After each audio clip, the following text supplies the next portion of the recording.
Will you just explain a little bit about what an aquatint is? Because it's a laborious process that a lot of artists have used, but it is very particular, and they have a very particular sort of watercolour look. What is it that you think the aquatints in the book give particularly to the sort of flavour of the whole story? The way you make an aquatint, I work on zinc, so you have a flat metal zinc plate.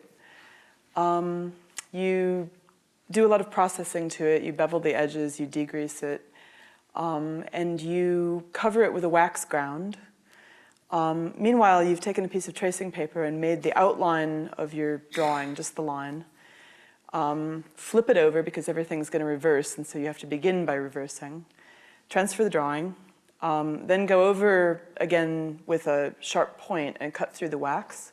So what you've done that time is you've exposed the metal just wherever you want there to be some kind of mark. Take the whole thing and put it in a nitric acid bath for whatever amount of time you need. What the acid will do is wherever the metal is exposed, it will dig down and it will deepen those areas. It will make texture and it will make deep lines. You strip all the chemistry off, you fill the plate with ink. The ink will go down in those lines that the acid made, and you'll wipe the surface clear. Put it on the press, take a piece of paper that you've soaked in some water to make it nice and soft. Put the paper on top of the plate, run it through the press. Press will push the paper down in and it will catch the ink. When you take it off again, the image will reverse again and you will see your lines on the piece of paper.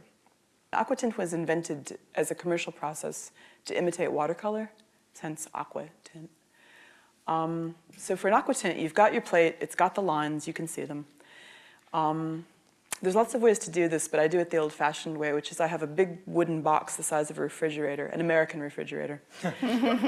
And what's in the box is a little shelf made of chicken wire and a big paddle, like a paddle boat, down underneath. And the rest of it is empty space. And you've got a big pile of rosin, the kind that you use for gymnasts or violinists would use the same stuff. It's tree sap, right, ground up. So on the outside of the box is a crank. You crank, crank, crank. It sort of goes up in the air, and then it sort of gently comes down again like snow. And so you open the front, and the whole thing billows out at you, and you try not to breathe it. You stick your plate in, close the door, snow, snow, snow, snow, snow, snow for 10 minutes or so. Take it out again. Should be beautiful and perfect. Melt it.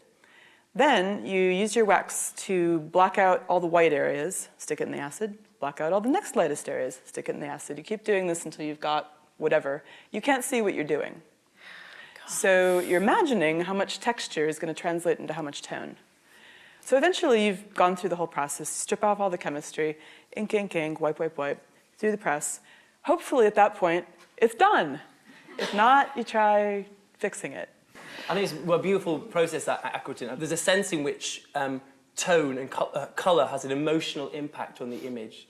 And for me, it's very similar or analogous with early silent film. So if you look at something like Nosferatu or something, and the way in which that has been aquatinted in a particular way to give emotional value to a particular image, I thought that might be quite useful as a technique we might use later on in the theatre piece itself.